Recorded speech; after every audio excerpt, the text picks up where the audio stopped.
Okay, friends, once again, welcome back and very good afternoon to everybody.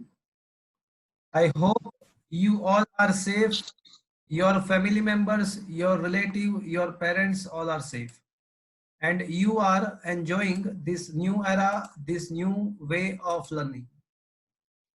Friends, we are discussing chapter number 4, the moving charge and magnetism.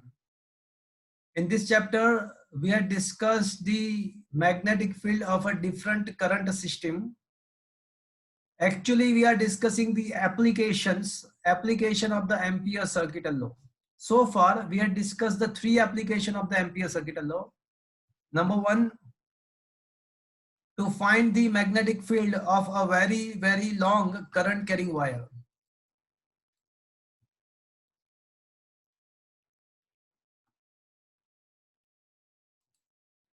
So we had discussed three application. Number one, a current by the very long wire, inside the wire and outside the wire. Number two, second one is the magnetic field of a solenoid, and we proved that for the solenoid, magnetic field can be given by Moni. Moni. And the third, the last lecture we had discussed, that is the magnetic field of a toroid. And we learned that for the toroid also, the magnetic field can be given by the same formula, mu 0 Ni. But now the small n is equals to capital N upon 2 pi r. So that is the thing we had learned in this chapter last lecture. Today our target is to find the force between the two current carrying wire. Friends, जैसे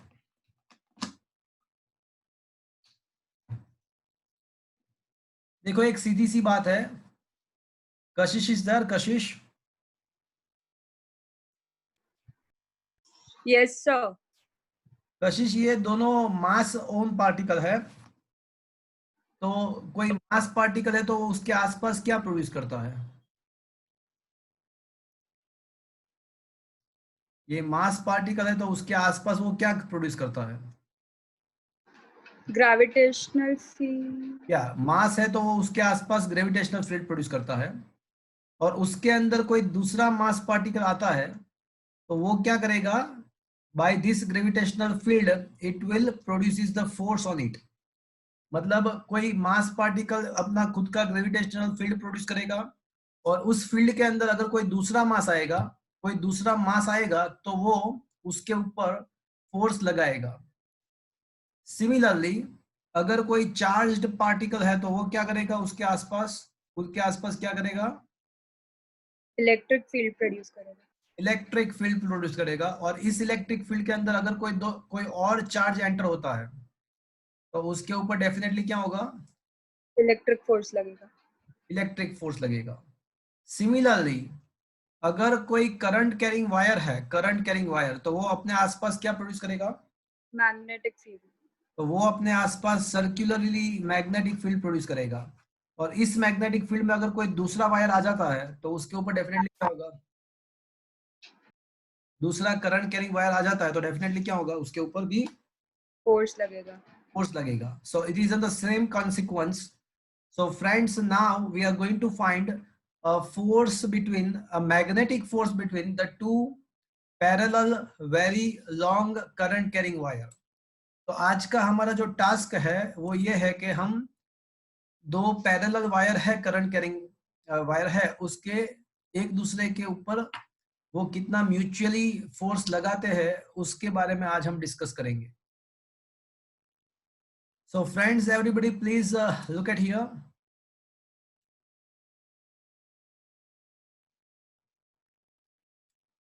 Suppose this is the x axis.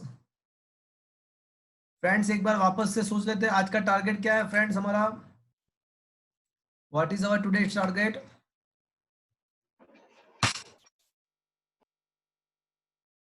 आज का target क्या है friends?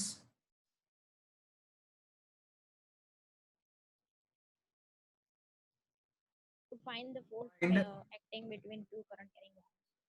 a mutual force between two current carrying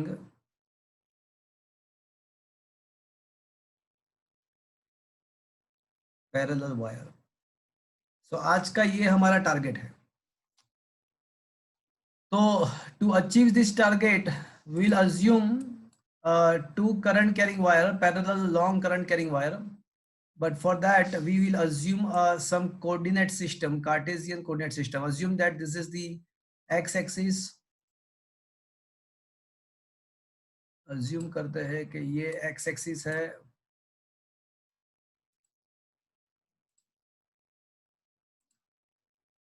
Okay, this one is assumed to be a x-axis.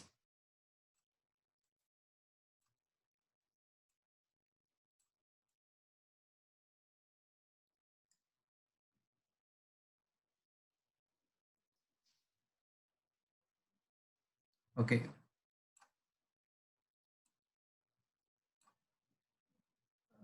This one is assumed to be a y-axis.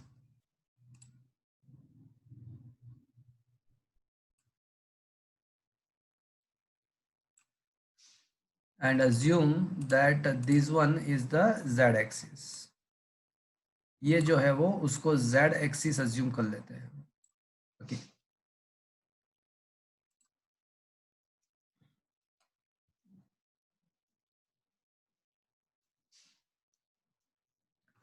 Now assuming that a very long current carrying wire is placed, a very long current carrying wire is placed along the x-axis. तो x-axis पे कोई wire पड़ा हुआ है, current carrying wire. तो ये रहा वो वायर और उसमें से करंट I1 फ्लो हो रहा है और उसके पैरेलल एक दूसरा जो है वायर वो भी करंट कैरी कर रहा है, उसमें I2 करंट है. Assuming that both the wires are infinitely long wire.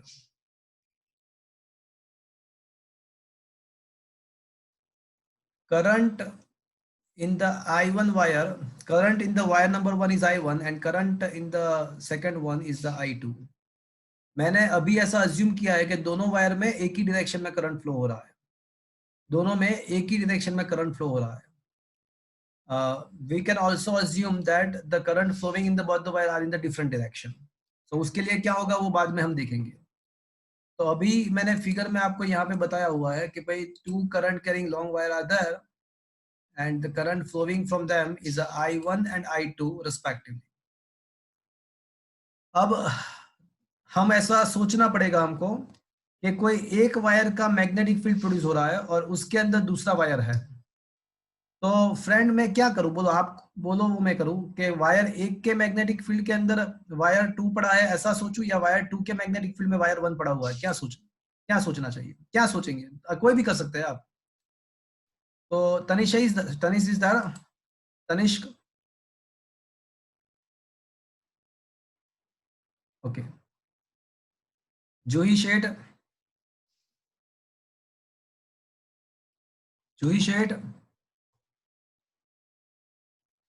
Juhi is there.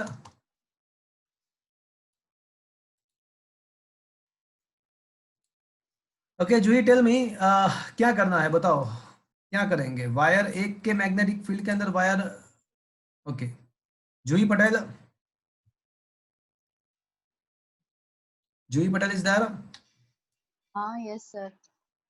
बोलो क्या करेंगे हम, क्या कोई भी कर सकते हो बट क्या करें आप बोलो. वो करते हैं कि वायर एक के मैग्नेटिक फील्ड में वायर 2 पड़ा है ऐसा सोच के वायर 2 के ऊपर फोर्स फाइंड करें या वायर 2 का मैग्नेटिक फील्ड लेंगे और वायर 1 का फोर्स फाइंड करेंगे, क्या करना है बोलो. सेकंड केस करते. अच्छा. डिस्टेंस बिटवीन द वायर, ये दोनों वायर के बीच का जो परपेंडिकुलर डिस्टेंस है that is assume to be a r. दोनों वायर के बीच का जो परपेंडिकुलर डिस्टेंस है वो आर है.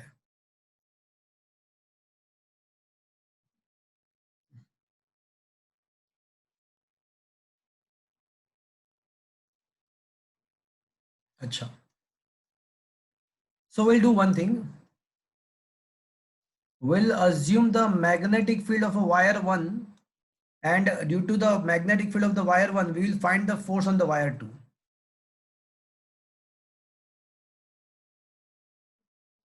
So magnetic field of a wire carrying I1 current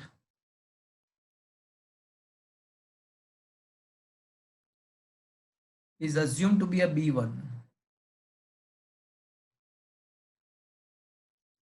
चलो, कोई मुझे बताएगा what should be the magnetic field of the wire 1? उसका मैग्नेटिक फील्ड B1 मैंने अज्यूम किया है. It is a very long wire. चलो, वेरी लॉन्ग वायर है, उसका मैग्नेटिक फील्ड कितना होगा? किसी को फॉर्मूला पता है friends? What is the magnetic field of the very long current carrying wire? Anybody? Mu naught I upon 2 pi d. Okay. Here we had assumed the distance is r. तो अगर distance r है तो magnetic field mu naught I1 upon 2 pi r assume करेंगे. Distance अगर d लिया होता तो मैंने d लिखा होता. चलो, मैग्नेटिक फील्ड का वैल्यू मुझे पता है कि mu naught I1 upon 2 pi r. But अगर इसको मुझे वेक्टर फॉर्म में लिखना है, तो अगर इसको वेक्टर फॉर्म में लिखना है तो मैं यहाँ पे यूनिट वेक्टर कौन सा लिखूं? आपको ये तो पता ही होगा कि कोई भी वेक्टर माने इसका मैग्नीट्यूड इनटू यूनिट वेक्टर होता है. Vector is equal to magnitude into unit vector.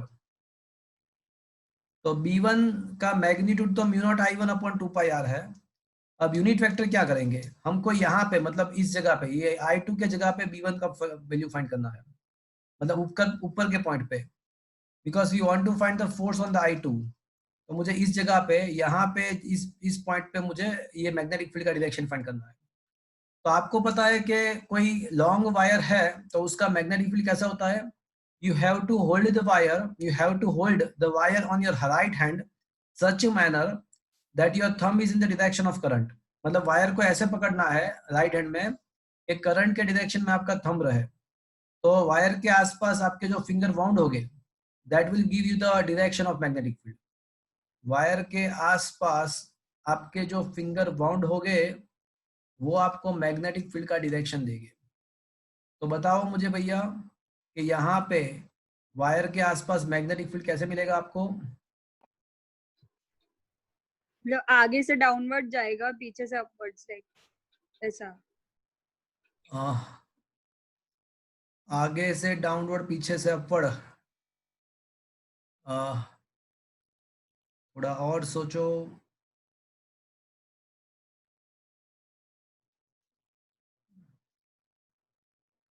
इस टाइप का मैग्नेटिक फील्ड होगा वायर के आसपास. तो मुझे ये बताओ कि ये जो सारे पॉइंट है ऊपर की साइड, वहां पे मैग्नेटिक फील्ड का डायरेक्शन कौन सा होगा? ऊपर के सेम होगा. हाँ, कहाँ पे होगा? सेम होगा, वैसे ही होगा ना. नहीं, मैं ऐसा बोल रहा हूँ कि ये ऊपर के जितने पॉइंट है वहां पे मैग्नेटिक फील्ड का डायरेक्शन कौन सा होगा? Z axis. हाँ, कौन बोला?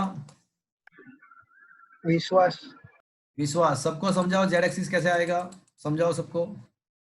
सर ये रोटेट કરીને આવ્યો ને રાઈટ હેન્ડ રોટેટ કર્યો तो जेड एक्सिस तरफ सीधी सी बात है. आप एक काम करो, आपके राइट हैंड है ना, राइट हैंड में आप वायर को पकड़ लो और थंब का डायरेक्शन करंट के डायरेक्शन में रखो, तो आपका फिंगर ऊपर की साइड बाहर आएगा. देखो, आपका जो फिंगर है ना वो ऊपर की साइड से बाहर आएगा. So the can not show the 3 dimensioning, but आपका यहाँ पे जो मैग्नेटिक फील्ड होगा वो इस हिसाब से प्रोड्यूस होगा. या परफेक्ट. सो ये जो मैग्नेटिक फील्ड होगा वो ऐसे प्रोड्यूस होगा.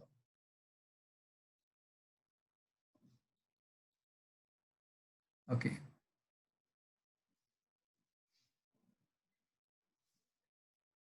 तो फ्रेंड्स, अब सोचो कि मैग्नेटिक फील्ड का ये डायरेक्शन है. तो अगर यहाँ पे ऊपर की साइड अगर आप टेंजेंट ड्रॉ करते हो तो कहाँ पे आएगा? टेंजेंट कहाँ पे जाएगा? It is comes outward direction, मतलब जेड डायरेक्शन. क्या ये बात समझ में आया सबको? वायर के आसपास मैग्नेटिक फील्ड सर्कुलर शेप में होता है, बट ऊपर का कोई भी पॉइंट है तो वहां पे आप टेंजेंट ड्रॉ करते हो। आपको ये तो पता है ना कि मैग्नेटिक फील्ड लाइंस के कोई भी पॉइंट पे मैग्नेटिक फील्ड का डायरेक्शन फाइंड करना है तो आपको टेंजेंट ड्रॉ करना पड़ेगा।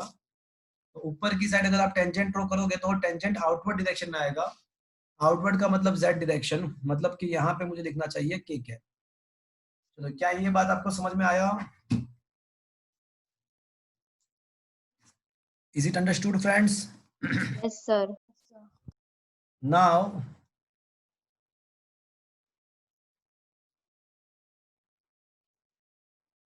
magnetic force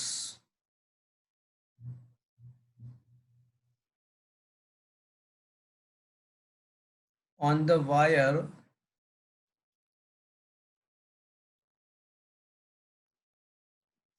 carrying I2 current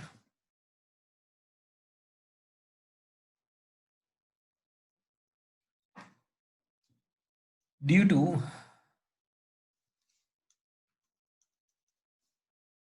to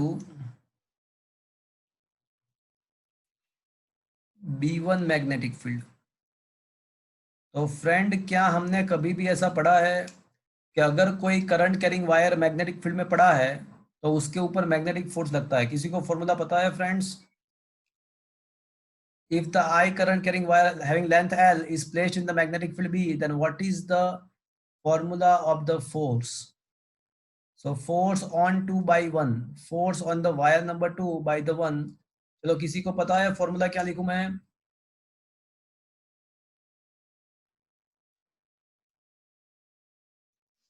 बोलो, कोई वायर अगर मैग्नेटिक फील्ड में पड़ा है, हमने लास्ट लेक्चर में लास्ट न्यूमेरिकल भी यही किया था कि कोई आई करंट कैरिंग वायर पड़ा हुआ है मैग्नेटिक फील्ड बी के अंदर, तो what is the formula of the magnetic force? आप कुछ बोल नहीं रहे हो। तो the formula of the magnetic force is वैसे it is L cross B. I L cross B. So I L cross B में यहाँ पे आई के बदले I2 लिखना पड़ेगा एंड बी के बदले B1 लिखना पड़ेगा, बिकॉज जो मैग्नेटिक फील्ड है वो वायर 1 का है और जिसके ऊपर फोर्स हम फाइंड कर रहे हैं वायर 2 है। तो I2L क्रॉस बी, वैसे एक्चुअल फॉर्मूला तो ये है इंटीग्रेशन IDL क्रॉस बी है, बट यहाँ पे वायर स्ट्रेट है, तो for the straight wire you can apply the formula IL cross b. ये फॉर्मूला स्ट्रेट वायर के लिए आप अप्लाई कर सकते हो in the uniform magnetic field. चलो, तो यहाँ पे वैल्यू सब सब्स्टिट्यूट करते हैं, तो I2L कैन आई से I2L इंटू आई कैप। चलो, ये समझ में आया, ये आई कैप मैंने क्यों लिखा, समझ में आया आपको? देखो, ये I2 करंट का जो डायरेक्शन है वो पॉजिटिव x के डायरेक्शन में है, तो ये जो करंट एलिमेंट का डायरेक्शन है वो पॉजिटिव x डायरेक्शन है। कोई भी vector is equal to its magnitude into unit vector, तो यूनिट वेक्टर आई कैप आ जाएगा। एंड B1 तो हमने ऑलरेडी फाइंड किया हुआ है, B1 क्या है? Mu naught I1 upon 2 pi r into k cap. तो फ्रेंड्स, ये जो फॉर्मूला हो जाएगा वो mu naught I1 I2L upon 2 pi r, and here it will be a I cross k.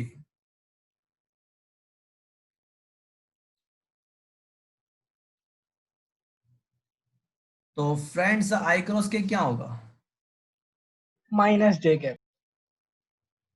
या तो आपको पता है कि I j k, j k I, k I j, तो I k माइनस j होगा। तो finally what is the conclusion? The force on the wire number 2 by the wire number 1 is in the minus J cap. अब ये minus जे cap का मतलब ऐसा हुआ कि ये जो फोर्स लग रहा है वायर 2 के ऊपर वो डाउनवर्ड डायरेक्शन में लग रहा है, देखो। तो मुझे ये बताओ कि वायर 1 जो है उसने वायर 2 को अट्रैक्ट किया या रिपेल किया? The direction of the force is a minus J cap. Minus J cap का मतलब नेगेटिव वाई डायरेक्शन, वो नीचे की तरफ होता है। तो मुझे ये बताओ कि ये फोर्स जो है वायर 2 के ऊपर, जो फोर्स लग रहा है वायर 1 के द्वारा, वो अट्रैक्टिव है या रिपल्सिव है? Attractive. वो डाउनवर्ड डायरेक्शन में लगा, मतलब खुद के तरफ लगा। तो वायर 1 ने क्या किया? वायर 2 को अट्रैक्ट किया। तो finally the conclusion is that कि अगर दो वायर पड़े हुए पैरेलल है एक दूसरे से और उसके बीच में डिस्टेंस r है, तो for the L length of the wire, the magnitude whether it is a F12 या F21, तो यह F12 और F21, if you can find the F12 as well, आप F12 भी फाइंड कर सकते हो। तो ये म्यूचुअल फोर्स है, दोनों के द्वारा एक दूसरे के ऊपर लगता है, तो this is the magnitude. So magnitude of the force between the two wire,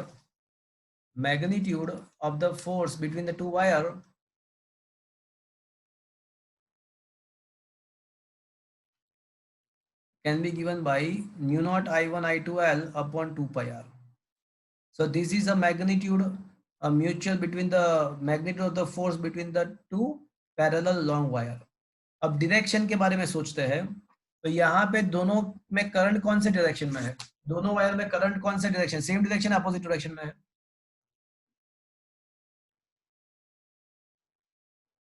दोनों वायर में करंट सेम डायरेक्शन में फ्लो रहा है कि अपोजिट डायरेक्शन में फ्लो रहा है, बताओ मुझे। Same direction. Same direction. तो करंट सेम डायरेक्शन में फ्लो रहा है, तो कंक्लूजन इज दैट कि अगर दोनों वायर में सेम डायरेक्शन में करंट फ्लो हो रहा है, तो उन दोनों के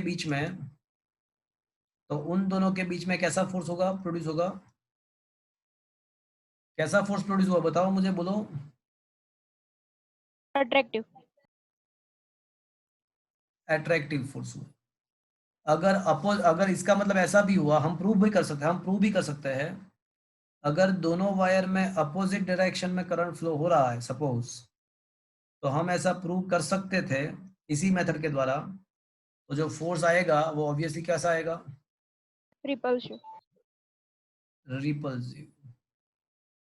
तो फ्रेंड्स आपको ये अभी याद रखना है, आपको इसका फॉर्मूला भी याद रखना है और ये भी याद रखना है कि अगर दोनों पैरेलल वायर में सेम डायरेक्शन में करंट फ्लो हो रहा है, तो उन दोनों के बीच में attractive force produce होगा। it is opposite to the like statement like charge repel each other and unlike charge attract each other, उससे उल्टा है। इलेक्ट्रिसिटी में like charge के बीच में रिपल्सन होता है, अनलाइक चार्ज के बीच में अट्रैक्शन, यहाँ पे उल्टा है, यहाँ पे सेम डायरेक्शन में अट्रैक्शन हो रहा है, अपोजिट डायरेक्शन में रिपल्सन हो रहा है। Is that clear friends? Yes sir. तो ये थ्योरी जो है ना, वो जो बुक में दी है वो बराबर, मतलब वो थोड़ा डिफिकल्ट मेथड से दिया हुआ है, तो मैंने उसको बहुत ही सिंपल फॉर्म में कन्वर्ट करके यहाँ पे दिया, तो आप एग्जाम में भी इसी हिसाब से आराम से लिख सकते हो, कोई दिक्कत नहीं है। तो इसका स्क्रीनशॉट मैं आपको भेज दूंगा। टेक्स्ट बुक या ये बुक जो दिया है मैंने, उसमें थोड़ा थ्योरी डिफिकल्ट वे से दिया हुआ है, तो ये very simple, it will comes out to be very simple.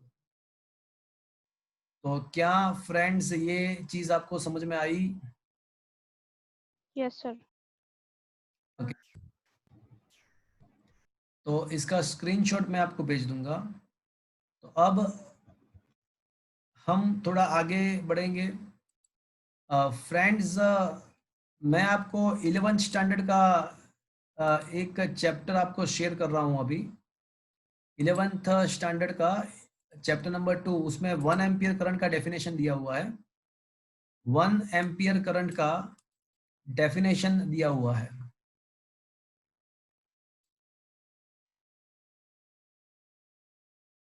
Okay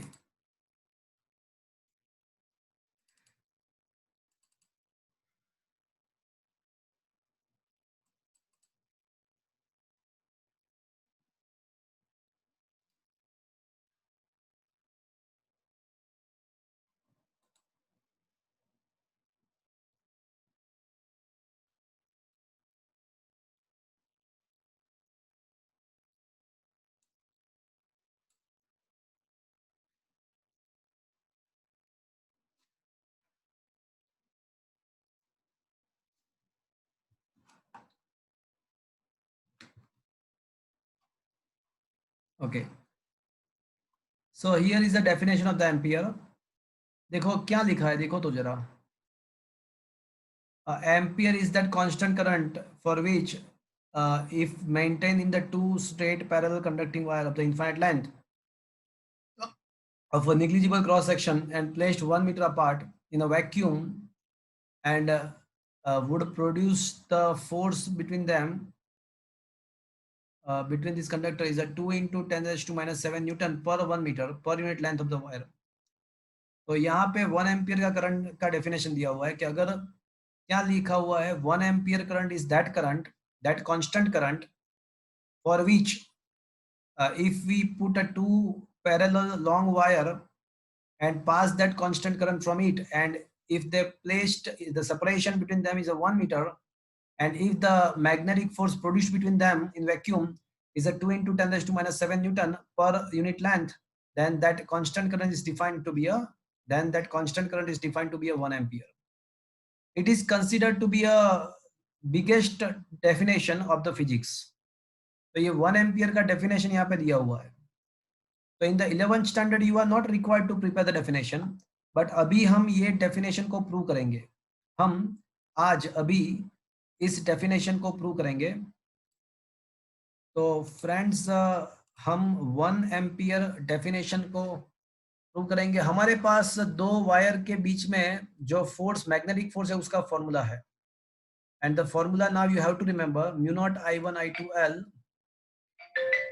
mu naught I1 I2L upon 2 pi r. So that is the formula. चलो अगर फ्रेंड्स मैं I1 is equals to I2 is equals to अगर 1 ampere कर रहा हूं, suppose मैं distance भी दो वायर के बीच में 1 मीटर ले लेता हूं एंड मैं यूनिट लेंथ कंसीडर करता हूं, मतलब लेंथ भी 1 ले लेता हूं, तो मुझे बताओ फोर्स कितना होगा. Mu naught Newton. है ना. हाँ, म्यू नॉट का value 4 pi into 10 raised to minus 7 है. बाकी सब 1 मैंने 1 कर दिया, बाकी सभी को मैंने 1 कर दिया अपॉन 2 पाई इंटू 1. तो फाइनली ये आंसर आ जाएगा 2 into 10 raised to minus 7 Newton. तो फ्रेंड्स क्या पता चला आपको कि अगर हम करंट को 1 एम्पियर ले लेते हैं और बाकी सारे पैरामीटर्स को भी 1 ले लेते हैं तो फोर्स कितना लगेगा दोनों के बीच में. 2 into 10 raised to minus 7 Newton लगेगा. तो वाइसे वर्सा अगर 2 into 10 raised to minus 7 Newton force लग रहा है तो that current must be 1 ampere. 1 ampere. तो इसके ऊपर से डेफिनेशन बनाओ कि 1 एम्पियर का डेफिनेशन अब हम यहाँ पे बनाते हैं. 1 ampere is that constant current passing through a two very long parallel wire placed at 1 meter apart in the vacuum, so that if the force between them is a 2 into 10 raised to minus 7 Newton per meter per 1 meter length, then that constant current from that wire is considered to be a 1 ampere. Is it understood, friends? I repeat the definition. On passing the same current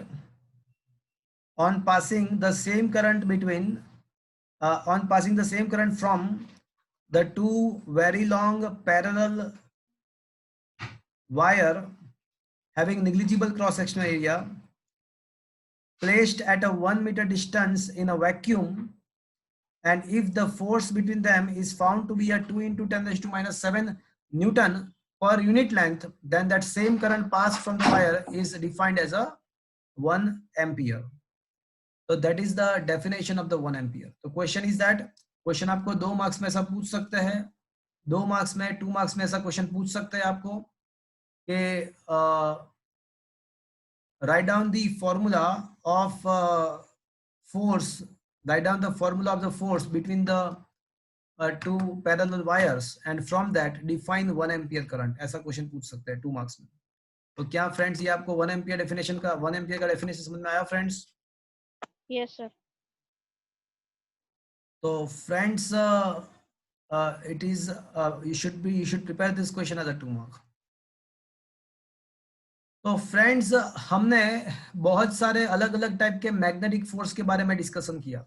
तो अभी मैं आपको एक chart बना के दे रहा हूं कि जितने भी मैग्नेटिक फोर्स है इस चैप्टर में वो सारे मैं अभी आपको यहाँ पे दिखा रहा हूं so that you can apply the proper formula at the proper time. तो हम यहाँ पे जितने भी मैग्नेटिक फोर्सेस है वो यहाँ पे मैं आपको शो कर रहा हूँ.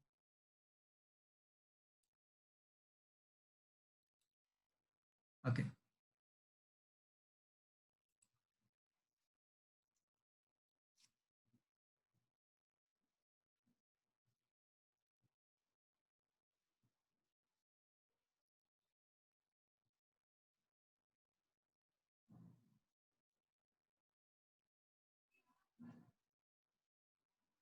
Okay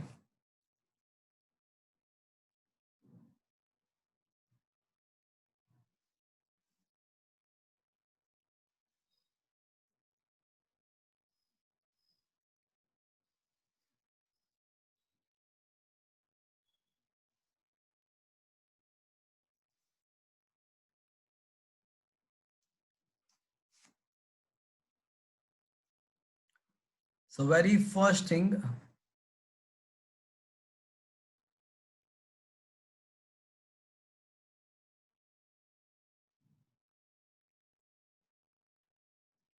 if a charge q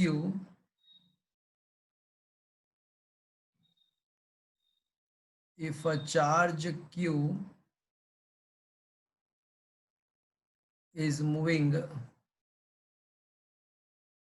in a magnetic field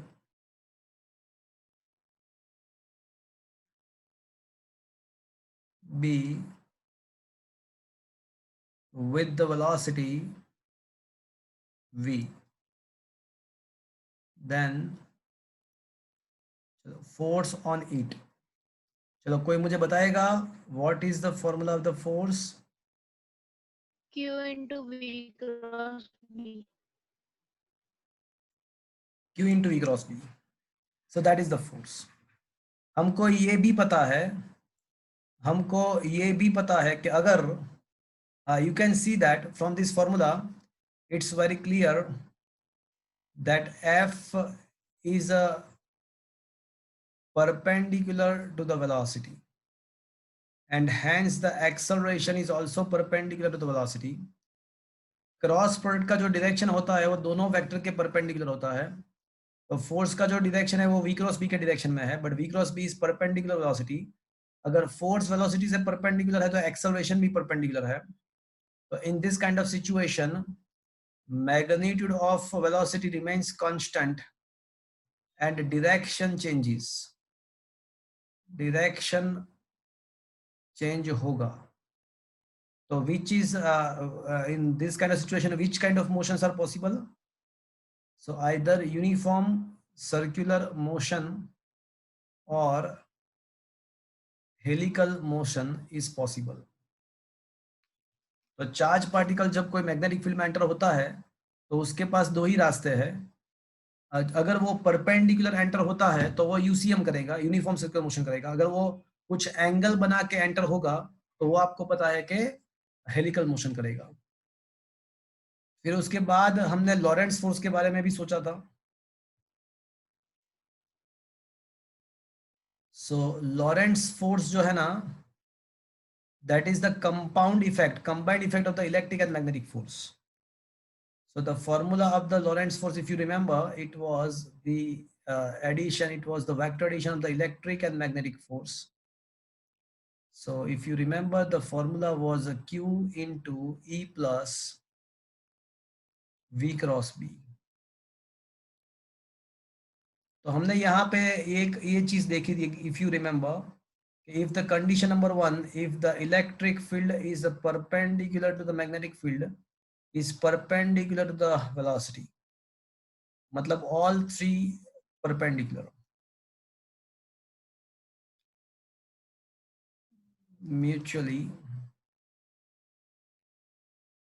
all three mutually perpendicular.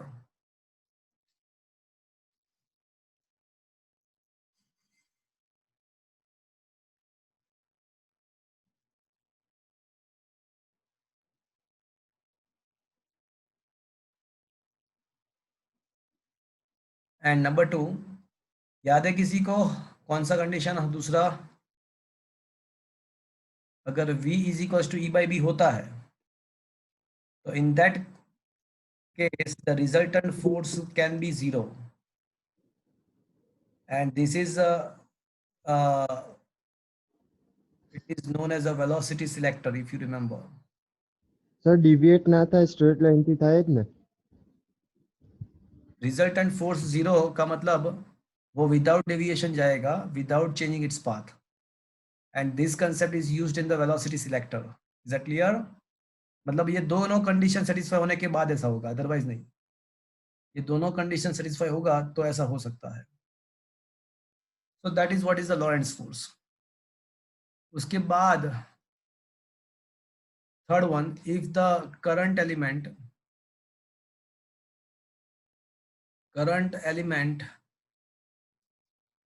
vector ideal is placed in a magnetic field, if any current element ideal is placed in the magnetic field B, then the force on it, on current element,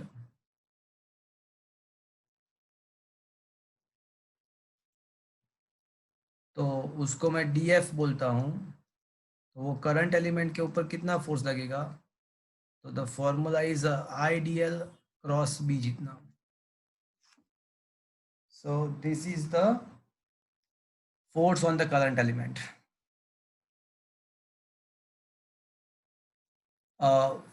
इसके ऊपर से कह सकते हैं कि force on whole wire, अगर पूरे wire के ऊपर अगर आपको फोर्स फाइंड करना है तो आपको क्या करना पड़ेगा,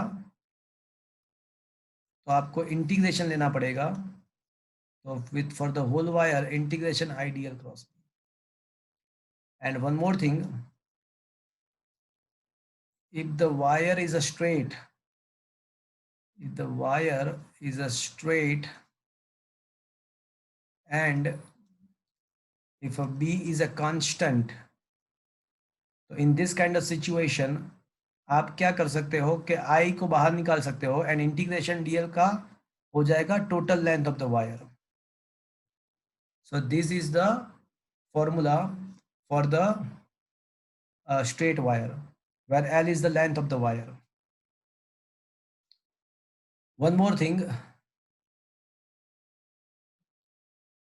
magnetic force on a current carrying loop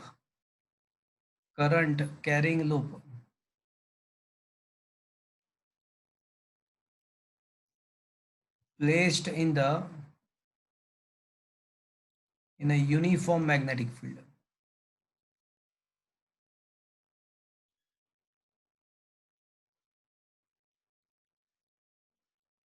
तो इसका फॉर्मूला सोचो कि कोई लूप है, तो you have to take the integration with respect to the whole loop.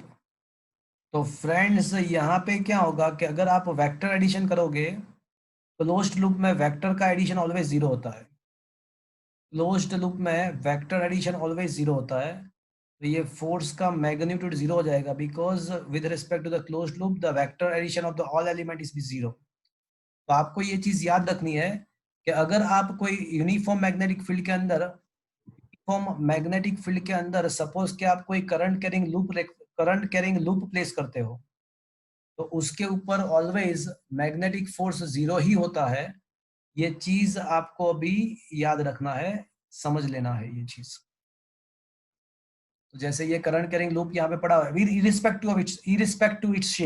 irrespective to its shape, whatsoever the shape is, but if it is a closed loop, then the resultant force on that loop is always zero. Is it okay, friends? क्या ये बात आपको समझ में आया? Yes, sir. Okay. So apart from that, today, just right now today, we had discussed one more thing. अभी हमने एक और चीज डिस्कस किया. कोई बताएगा क्या डिस्कस किया आज हमने? अभी हमने एक और केस डिस्कस किया.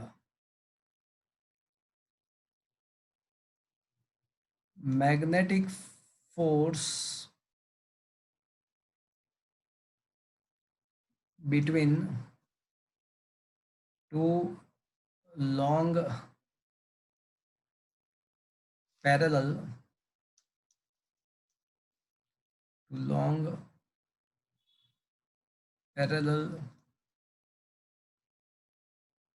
straight wire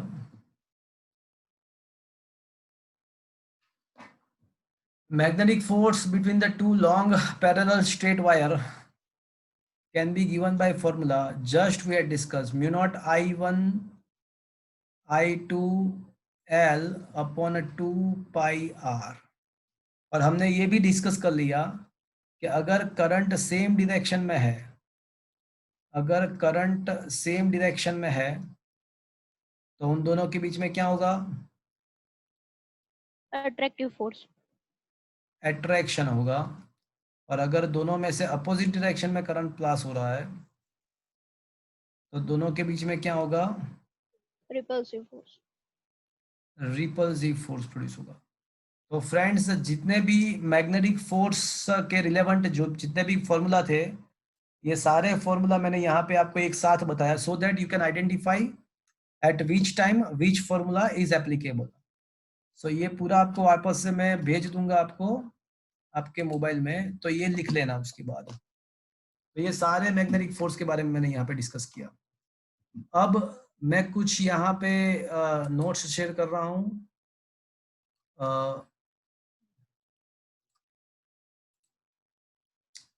देखो कौन कौन से थ्योरी कर दिए वो अभी डिस्कस करेंगे, देख लेंगे।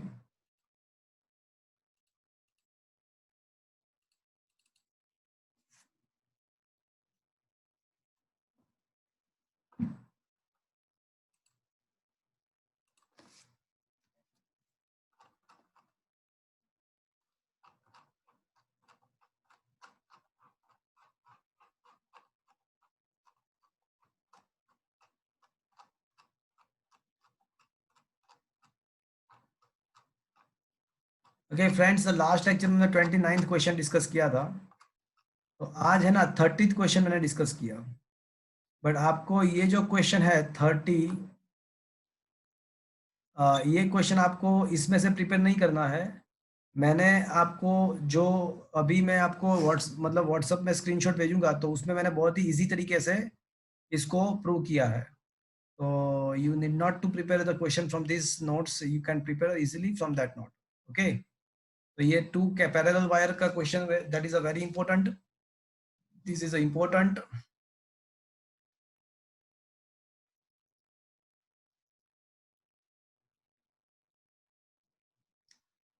हमने वो प्रूव कर दिया, उसका जो फॉर्मूला है वो mu naught I1 I2 L upon 2 pi r है।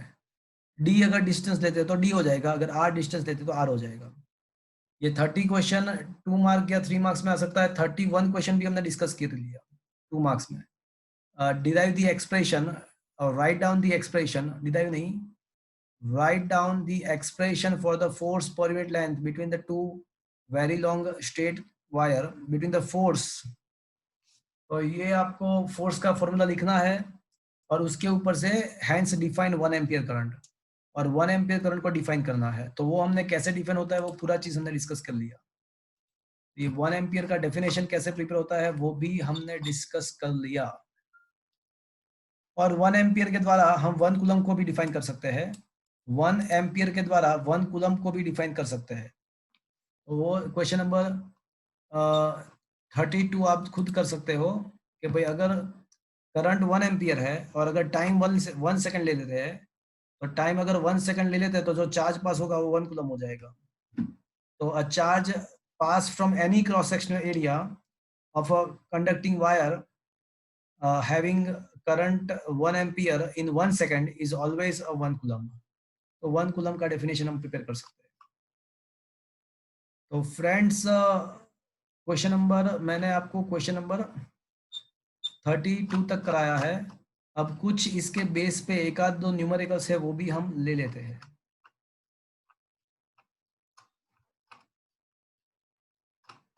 ओके,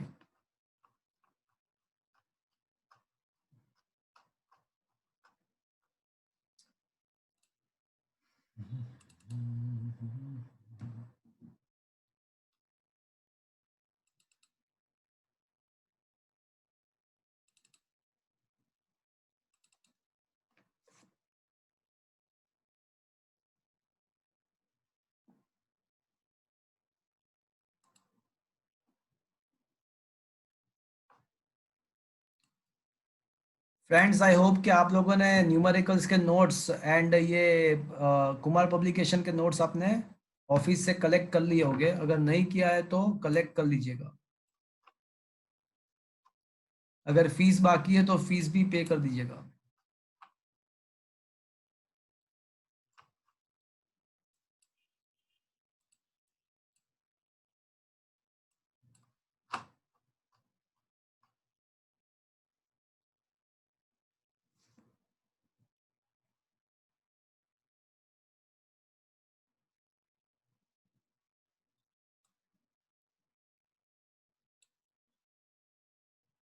चलो क्वेश्चन नंबर एक्सरसाइज का 7th question. Question number 7 exercise का 7th question. Look at the question number 7। क्या लिखा है? A two long and parallel straight wire A and B carrying the current of 8 ampere and 5 ampere in the same direction, and the separation between them is a 4 centimeter. What is the force on the 10 centimeter section of the wire A? तो यहाँ पे two very long current carrying wire लिखा हुआ है, तो आपको याद आ जाना चाहिए कि फॉर्मूला कौन सा लगेगा? Mu naught I1 I2 L upon 2 pi R। क्या आपको I1 और I2 दिया हुआ है? Question number, I am talking about the question number 7। क्या I1 I2 दिया हुआ है? Yes, I1 and I2 both are given 8 ampere and 5 ampere. क्या डिस्टेंस उन दोनों के बीच में दिया हुआ है? हाँ दिया हुआ है 4 सेंटीमीटर, तो डिस्टेंस भी दिया हुआ है। और कितने लेंथ के लिए फाइंड करना है? तो 10 सेंटीमीटर लेंथ के लिए फाइंड करना है। तो एल भी दिया हुआ है। तो क्या मैं ये कराऊं कि चलेगा? चलेगा। और ये फोर्स अट्रैक्टिव होगा या रिपल्सिव होगा? अट्रैक्टिव। क्यों अट्रैक्टिव? क्वेश्चन में दिया है सेम साइड करंट। हाँ, सेम डायरेक्शन में करंट है तो ऑब्वियसली वो अट्रैक्टिव होगा। तो is it given to the homework? Yes sir. Okay fine. मुझे ये बताओ कि एक्सरसाइज में मैंने कौन कौन से करा दिया आपको? 1 to 5 हो गए क्या?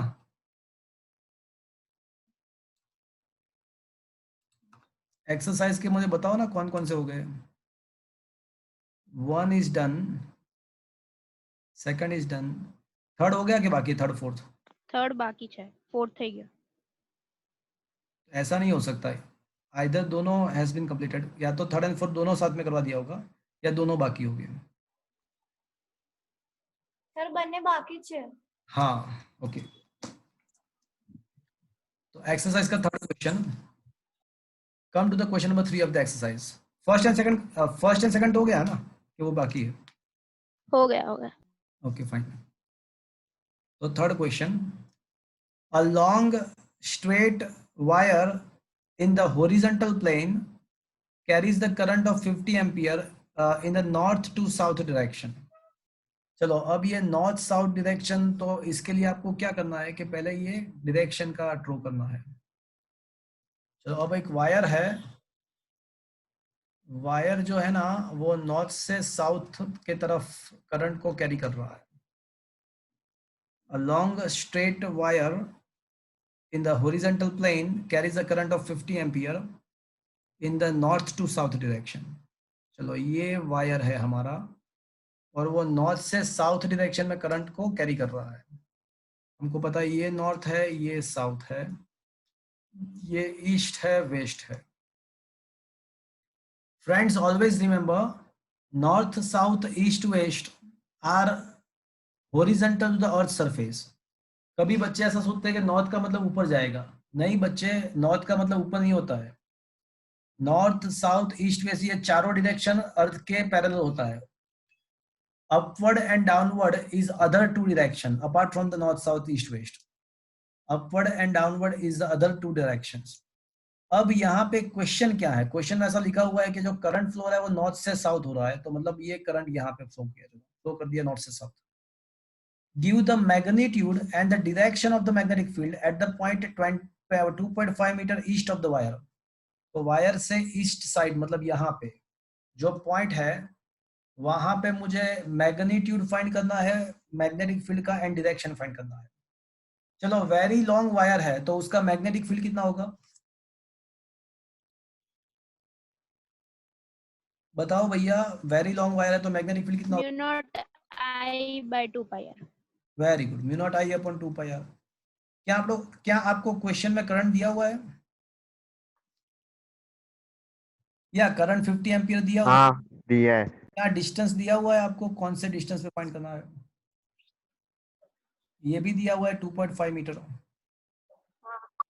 म्यू नॉट का तो वैल्यू वैसे भी पता है हमको, 4 पाई 10⁻⁷। तो म्यू नॉट का तो वैल्यू वैसे भी पता है, तो क्या आप ये मैग्नेटिक फील्ड फाइंड कर सकते हो? मैग्नेटिक फील्ड का यूनिट टेस्ला होता है। तो क्या मुझे ये करवाने की जरूरत है? No sir. बट मुझे आपको सिखाना क्या है, ये मैग्नीट्यूड तो आपको पता चल जाएगा मैग्नेटिक फील्ड का, बट मुझे आपको सिखाना ये है कि डायरेक्शन कौन सा लगेगा। चलो आप सोच के बताओ, है कोई माइका लाल? इनवर्ड। कौन से डायरेक्शन में मैग्नेटिक फील्ड होगा? चलो बता पाएगा कोई? है कोई? Sir west to east. East to west. Wrong wrong wrong. Sir east to west. East to west. अरे रॉन्ग भैया। इनवर्ड। इनवर्ट कौन बोला? साकिब। साकिब कैसे इनवर्ट आएगा? Sir I cross B. गंदी बात, गंदी गंदी गंदी बात। सर राइट हैंड पे करो। Sir right hand thumb rule से। हाँ, तो राइट हैंड थंब, आपको वायर को ऐसे पकड़ना है जैसे your thumb is in the direction, your thumb is in the direction of the current. तो आपका जो फिंगर होगा वो कैसे बाउंड होगा, देखो तो। आपको राइट हैंड में वायर को ऐसे पकड़ना है कि थंब करंट के डायरेक्शन में, तो फिंगर ऐसे बाउंड होगा, मतलब फिंगर आपका यहाँ से ऐसे बाउंड होगा। Is that clear friends? तो ये जो मैंने एरो किया वो आपको समझ में आया फ्रेंड्स? ये फिंगर का डायरेक्शन ऐसे बाउंड होगा, और मुझे यहाँ पे मुझे फाइंड करना है। तो आपको अगर टेंजेंट ड्रॉ करते हो आप, टेंजेंट, तो टेंजेंट कौन से साइड आएगा? यहाँ, Outwards. Outward. Very good, so that is the answer. तो मैग्नेटिक फील्ड जो है ना वो आउटवर्ड डायरेक्शन में, मैं वैसे मैंने बताया ऐसे है वो, बट ऐसे नहीं आएगा, वो आउटवर्ड डायरेक्शन में है। Is that clear friends? Yes sir. तो ये आउटवर्ड डायरेक्शन में आएगा magnetic field from the right hand लो। और ये आउटवर्ड नहीं बोल सकते उसको, कोई मुझे बताएगा ये आउटवर्ड गलत वर्ड है? Perpendicular to east. अरे मतलब ये कौन सा, ये देखो ये अपवर्ड्स अपवर्ड। अपवर्ड होगा। Vertically upwards.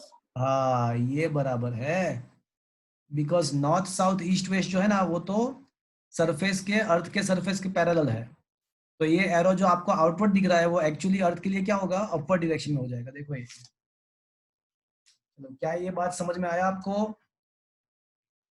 Yes sir. Yes sir. चलो question number 4 is also the similar kind of question.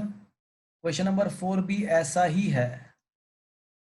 तो क्या लिखा है, हॉरिजॉन्टल ओवरहेड पावर लाइन, मतलब आपके हेड से ऊपर एक पावर लाइन है, carries a current of 90 ampere from east to west. तो वैसे वापस से एक काम करते हैं, पहले नॉर्थ साउथ ईस्ट वेस्ट को ड्रॉ कर लेते हैं, उसके बाद एग्जैक्ट डायरेक्शन हम पता कर सकेंगे।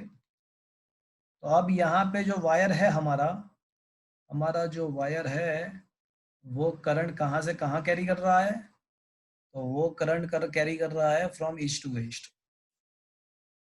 सो नॉर्थ साउथ ईस्ट वेस्ट, और हमारा जो वायर है वो करंट कहाँ से, ईस्ट टू वेस्ट, मतलब ईस्ट से वेस्ट तक करंट को कैरी कर रहा है। चलो तो अब वापस एक काम करो, you have to hold the wire in your right hand such a manner that the current is in the direction such that the thumb is in the direction of the current। तो मुझे बताओ कि आपके finger कैसे bound होंगे? Sir Towards south. नहीं अभी outward inward जाने दो, मुझे अभी मुझे ड्रॉ करना पड़ेगा, आपको आपको आंसर देने की जरूरत नहीं है। Let me draw the figure. तो जो आपका जो फिंगर बाउंड होगा ना वो कुछ ऐसे होगा।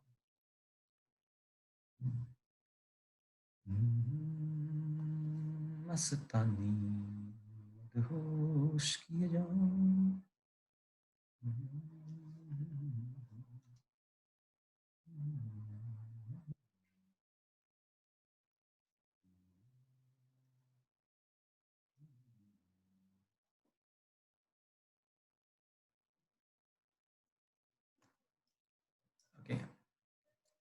मतलब ऐसे बाउंड होगा। क्या आपको ये बात समझ में आया? क्या ये बात समझ में आया? हाँ सर। ये मैग्नेटिक फील्ड का डायरेक्शन है, this is a magnetic field. ये मैंने बी का डायरेक्शन बताया है। तो फ्रेंड्स अब ये मैग्नेटिक फील्ड का जो डायरेक्शन है, आपके फिंगर ऐसे बाउंड होगा। आप देखते हैं कहाँ पे मैग्नेटिक फील्ड पूछा है, उसके बाद सोचते हैं तो पूछा क्या है। तो पूछा ये है कि what is the magnitude and the direction of the magnetic field due to the current 1.5 metre below the line. Below the line का मतलब क्या हुआ कि लाइन के पीछे की साइड। यहाँ पे बिलो द लाइन का मतलब लाइन के पीछे, मतलब ये जो पूरा वायर है ना वो आपके के सर के ऊपर है। ये पूरा सिचुएशन सर के ऊपर है। और below the wire, below the wire का मतलब यहाँ क्या, यहाँ पे क्या हो जाएगा कि वायर के पीछे की साइड। तो वायर के पीछे की साइड हाँ मैग्नीट्यूड तो आपको मिल जाएगा। मैग्नीट्यूड में तो कुछ भी नहीं है। मैग्नीट्यूड कैसे मिलेगा फ्रेंड्स आपको? Mu nought I upon 2 pi r. Very long wire का मैग्नेटिक फील्ड तो आप फाइंड कर सकते हो। आर दिया हुआ है, मैग्नेटिक करंट भी दिया हुआ है, डिस्टेंस भी दिया हुआ है। बट वायर के पीछे की साइड मतलब वायर आपके सर के ऊपर है और वायर के नीचे, वायर के नीचे बट हमारे फिगर में वायर के पीछे। क्या ये चीज आपको समझ में आया? वायर के नीचे मतलब हमारे फिगर में वायर के पीछे। चलो अब वहां पे टेंजेंट ड्रॉ करो वायर के पीछे की साइड जो पॉइंट है, तो आपको टेंजेंट कॉन्सेंट्रेशन मिलेगा। वायर के पीछे जो पॉइंट है वहां पे टेंजेंट ड्रॉ करो तो ये टेंजेंट ऐसा मिलेगा। North to south. हाँ, तो ये जो मैग्नेटिक फील्ड होगा वो कौन से डायरेक्शन में होगा भैया? वायर के पीछे की साइड अगर आप टेंजेंट ड्रॉ करो तो आपको ऐसा मिलेगा। तो ये जो है वो मैग्नेटिक फील्ड का डायरेक्शन, तो डायरेक्शन मिलेगा आपको टुवर्ड्स साउथ। किसी के पास न्यूमेरिकल के बुक है कि नहीं? देखो तो आंसर बराबर है क्या? ये दोनों क्वेश्चन के डायरेक्शन वाले आंसर बराबर लिखे हुए ना मैंने? देखो तो एक बार। या फिर टेक्स्ट बुक में पीछे जो सॉल्यूशन दिया हुआ है वहां पे देख लो, बराबर है कि नहीं मुझे बताओ, कंफर्मेशन दो।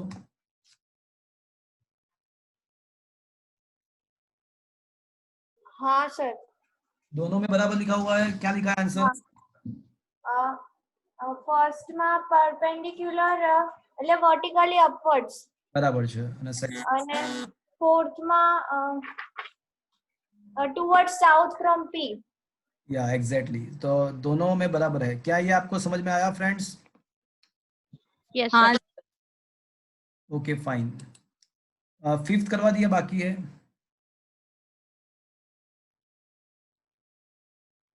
फिफ्थ करवा दिया, बाकी है, मुझे बताओ।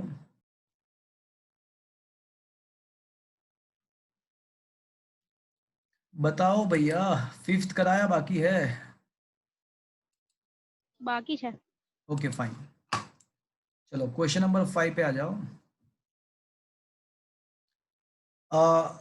What is the magnitude of a magnetic force per unit length of a wire carrying the current and placed in the uniform magnetic field। अच्छा, अगर कोई वायर को आप यूनिफॉर्म मैग्नेटिक फील्ड के अंदर प्लेस करते हो तो उसके ऊपर फोर्स कितना लगेगा भैया? अगर वायर यूनिफॉर्म, वायर स्ट्रेट है एंड मैग्नेटिक फील्ड यूनिफॉर्म है, तो यहाँ पे स्ट्रेट वायर ही है, वायर स्ट्रेट ही है, कुछ लिखा नहीं है तो स्ट्रेट ही है, तो मतलब आई एल क्रॉस बी। तो उसका मैग्नीट्यूड क्या आएगा? I L B sine theta. But we want to find the force per unit length, मतलब मुझे फोर्स फाइंड नहीं करना है, फोर्स पर लेंथ फाइंड करना है, तो एफ बाई एल फाइंड करना है। तो एफ बाई एल को सब जगह इक्वेशन बनाओ तो आपको मिल जाएगा I B sine theta, where theta is the angle between vector I L and vector B. तो वो हमको ऑलरेडी दिया हुआ। देखो यहाँ पे वायर को ऐसा लिखा हुआ है कि wire is making angle 30 degree with the magnetic field. तो मतलब ये एंगल 30 डिग्री दिया हुआ है, करंट दिया हुआ है, मैग्नेटिक फील्ड भी दिया हुआ है। You had given the current of 8 ampere, magnetic field is also given, तो you can just get the answer। अभी एक ही स्टेप में आंसर आएगा। I का वैल्यू 8 है, B का वैल्यू 0.15 है एंड साइन ओके।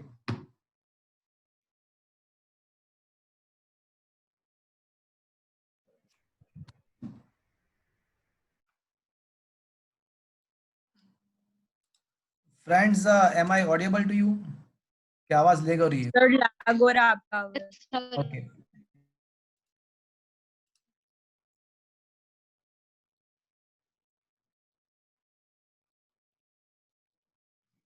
अब बताओ, अब बराबर है?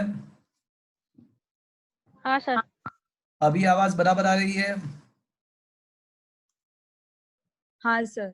ओके, तो ये आंसर आ जाएगा 15 4 जा 60। तो ये आंसर आना चाहिए 0.6 न्यूटन पर मीटर। देखो फ्रेंड्स, यूनिट लिखना दैट से यूनिट ध्यान से लिखो, ये फोर्स नहीं है, फोर्स पर यूनिट लेंथ है। ये फोर्स पर यूनिट लेंथ है, तो आपको यूनिट लिखना है newton per metre. Is that clear friends? Yes sir. Yes sir. चलो, question number 6 is also a very good question. Question number 6 is also a very good question. A 3 centimeter wire carries a current of 10 ampere placed inside the solenoid perpendicular to x-axis. तो एक solenoid के अंदर एक wire को मैंने place किया हुआ है, बट वो जो वायर है ना, वो सोलेनॉइड के एक्सिस से परपेंडिकुलर है। अब आपको ये पता होगा कि सोलेनॉइड का जो खुद का मैग्नेटिक फील्ड होता है ना, वो एक्सिस के पैरेलल होता है।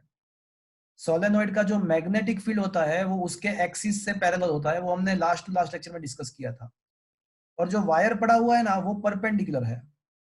जो वायर पड़ा हुआ है वो दिया हुआ है कि भाई वायर है ना, करंट कैरिंग वायर, वो एक्सिस से परपेंडिकुलर दिया हुआ है, ऐसे पड़ा हुआ है। तो मुझे फाइंड करना है फोर्स वायर के ऊपर। तो एक चीज कंफर्म्ड है कि ये जो सोलेनॉइड का मैग्नेटिक फील्ड है एंड वायर का जो करंट है, वो दोनों एक दूसरे से परपेंडिकुलर है। तो force, magnetic force can be given by, as you know, once again IL cross B। तो हमको वैसे भी ये पता है कि मैग्नेटिक फोर्स का जो फॉर्मूला है वो IL क्रॉस B है। तो उसका मैग्नीट्यूड जो हो जाएगा वो ILB sin थीटा हो जाएगा। बट यहाँ पे थीटा कितना होगा फ्रेंड्स? थीटा कितना होगा?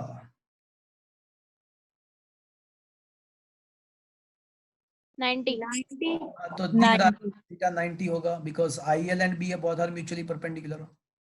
तो ये IL का डायरेक्शन एंड B पर, तो थीटा 90। अब आपको I दिया हुआ है, L लेंथ भी वायर का दिया हुआ है, मैग्नेटिक फील्ड भी दिया हुआ है। अगर इस क्वेश्चन को और ज्यादा अच्छा बनाना होता तो मैं एक काम करता, मैं क्या करता पता है आपको? मैग्नेटिक फील्ड ऑफ सोलेनॉइड नहीं देता मैं, नंबर ऑफ टर्न्स सोलेनॉइड के देते हैं और सोलेनॉइड का करंट अलग से देता मैं, तो और अच्छा क्वेश्चन हो जाता। तो मुझे क्या करना पड़ता, पहले सोलेनॉइड का मैग्नेटिक फील्ड अलग से फाइंड करना पड़ता, मोनी मोनी और उसके बाद इसमें वैल्यू सब्स्टिट्यूट करना पड़ता। बट फॉर्चुनेटली यहाँ पे मैग्नेटिक फील्ड दिया हुआ है सोलेनॉइड का, वो कैलकुलेट करने की जरूरत नहीं है। और मुझे यहाँ पे once again force per unit length ही फाइंड करना है, फोर्स पर यूनिट लेंथ ही फाइंड करना है। तो लेंथ की भी जरूरत नहीं है, 10 एम्पियर एंड 0.27 टेस्ला। तो फोर्स पर यूनिट लेंथ जो है वो आ जाएगा 2.7 newton per metre. What is the magnetic force? Force ही फाइंड करना है friends, force per unit length नहीं फाइंड करना है, फोर्स फाइंड करना है। तो लेंथ दिया हुआ है, लेंथ 3 सेंटीमीटर दिया हुआ है, B दिया हुआ है, you can get the answer. यहाँ पे मैग्नेटिक फोर्स ही फाइंड करना है, पर यूनिट लेंथ नहीं है। तो कोई बात नहीं, तीनों चीज दिया हुआ है। क्या ये आप कर सकते हो आप? Is it clear? Yes sir. 7th अभी मैंने कराया है ना, 7th कराया ना अभी। हाँ। अब 8th के बारे में देखो, 8th के बारे में देखो। A closely wound a solenoid 80 centimeter long having a 5 layers of a winding 400 tons each. The diameter of the solenoid is 1.8 centimeter, which is not required for us. Current is 8 ampere. Estimate the magnetic field inside the solenoid. चलो, solenoid का magnetic field कितना होता है friends? इसको हम very long solenoid बोल सकते हैं, पूछो क्यों? इसको हम वेरी लॉन्ग सोलेनॉइड बोल सकते हैं, पूछो क्यों? क्योंकि इसका जो लेंथ है ना वो बहुत ज्यादा है with respect to the diameter. तो वेरी लॉन्ग सोलेनॉइड का मैग्नेटिक फील्ड क्या होता है? मॉनी। बट यहाँ पे मुझे इंटू 5 करना पड़ेगा, कोई मुझे बताएगा क्यों? क्योंकि 5 लेयर्स है। हाँ, 5 लेयर्स है, इसलिए इंटू 5 करना पड़ेगा।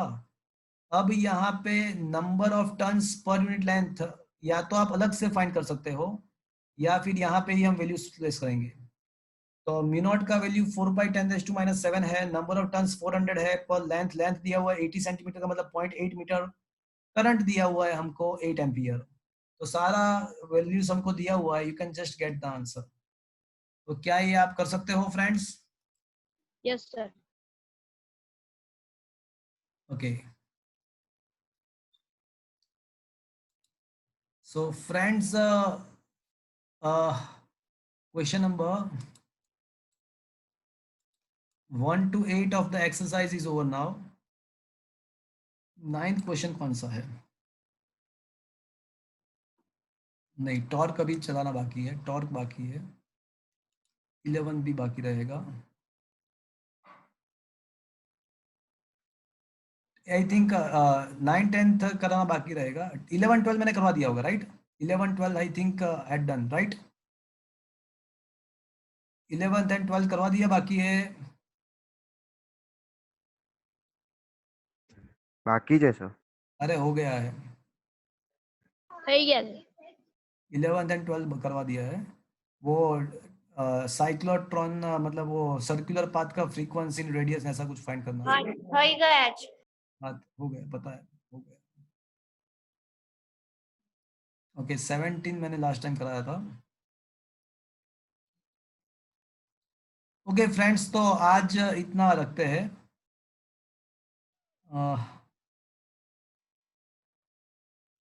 Just a minute.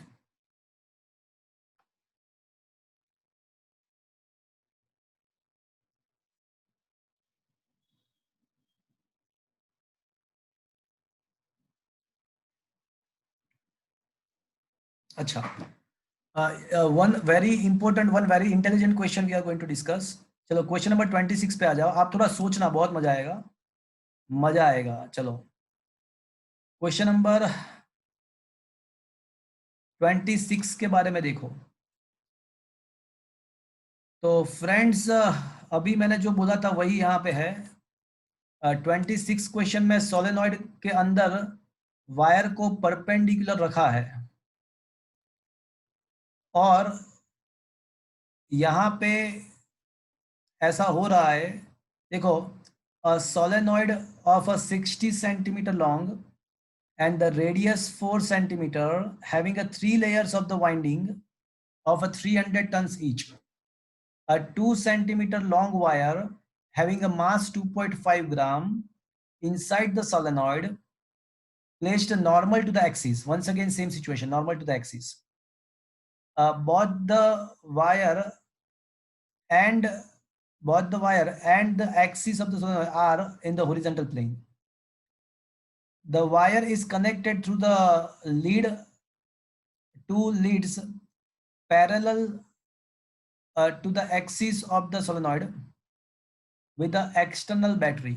अब यहाँ पे ऐसा दिया हुआ है कि वायर के जो दोनों एंड है ना, वो बैटरी के साथ कनेक्ट किए हुए हैं।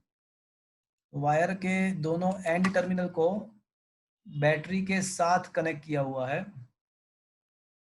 तो ऐसे बैटरी कनेक्ट किया हुआ वायर के साथ, दोनों टर्मिनल के साथ ऐसे। चलो, तो अब फ्रेंड्स, ये वायर के ऊपर दो फोर्स लगेंगे। एक तो ऑब्वियसली उसका वेट जो होगा वो डाउनवर्ड डायरेक्शन में होगा, बट जब वायर में से करंट पास होगा तो मैग्नेटिक फोर्स भी लगेगा।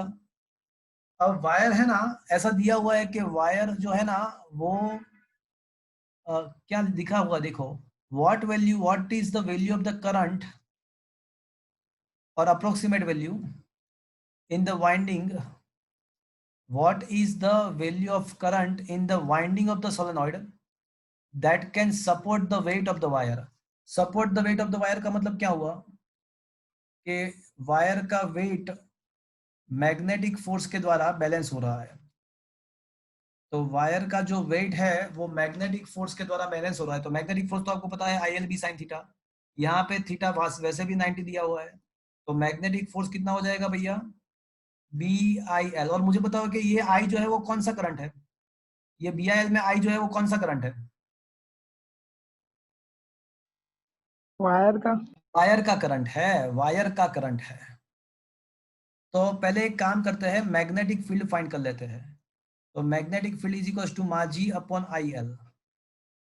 वायर का मास दिया होगा, कितना मास दिया हुआ है 2.5 ग्राम, तो मास है ना 2.5 ग्राम, मतलब 2.5 10⁻³ g 9.8 ले लेते हैं।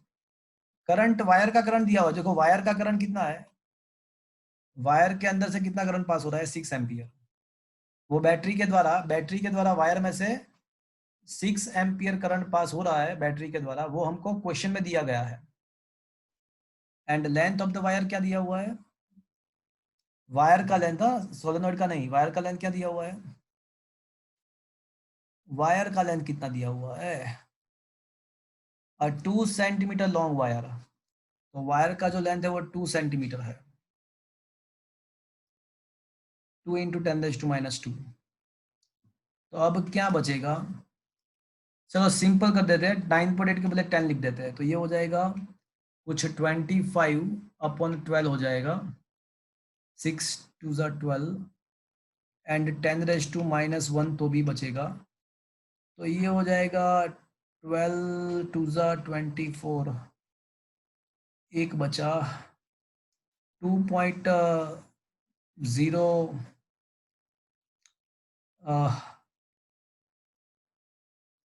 110 2.01 समथिंग बचेगा, तो मतलब मैग्नेटिक फील्ड जो है ना इंटू 10⁻⁻1, तो मैग्नेटिक फील्ड जो है ना वो 0.201 समथिंग टेस्ला हो जाएगा। अब सोलेनॉइड का मैग्नेटिक फील्ड तो क्या होता है, मॉनी मॉनी, और यहाँ पे इंटू 3 करना पड़ेगा। इंटू 3 क्यों मैंने किया, कोई बताएगा मैंने इंटू 3 क्यों किया? 3 लेयर है। layers and μ0 ni, small ni, और स्मॉल n के बदले क्या लिखना चाहिए मुझे, capital N/L into I dash into 3। चलो अब मुझे B पता है, B मुझे पता है कि मुझे 0.201 टेस्ला लेना है, μ0 4/10⁻⁷ लेना है, नंबर ऑफ टर्न्स सोलेनॉइड का दिया होगा, नंबर ऑफ टर्न्स कितने हैं 300, एंड सोलेनॉइड का खुद का लेंथ कितना है तो 60 सेंटीमीटर, ये भी दिया हुआ है, और इंटू 3 भी 3 तो 3 रहता है, तो मतलब क्या मुझे आई डैश मिल जाएगा, अभी आई डैश मिल जाएगा। सोलेनॉइड का करंट मुझे फाइंड करना था। तो फ्रेंड्स इसमें 2-3 क्वेश्चन एक साथ हमने क्लियर किए, क्या ये चीज समझ में आया आपको? Yes, sir. यहाँ पे 2-3 क्वेश्चन एक साथ हमने डिस्कस किए। सोलेनॉइड का मैग्नेटिक फील्ड आ गया, बैलेंस करने का क्वेश्चन आ गया, फिर वेरी लॉन्ग वायर के ऊपर मैग्नेटिक फोर्स कितना लगता है वो भी आ गया, मतलब 3 क्वेश्चन का कॉम्बिनेशन है यहाँ पे। तो क्या ये चीज समझ में आया फ्रेंड्स? Yes, sir. तो फ्रेंड्स आज का सेशन मैं अभी यहाँ पे कंप्लीट कर रहा हूँ, फिनिश कर रहा हूँ। होमवर्क एंड इसका लिंक आपको व्हाट्सएप में मिल जाएगा। फ्रेंड्स कल हमारा JEE का schedule as per the schedule lecture है, don't miss that lecture. JEE का lecture as per the schedule मतलब शाम को 7:30 से 9 बजे तक, 7:30 से 9 बजे तक JEE का सेशन है हमारा। ओके, तो आज का मैं यहाँ पे लेक्चर फिनिश कर रहा हूँ। किसी को कुछ पूछना है?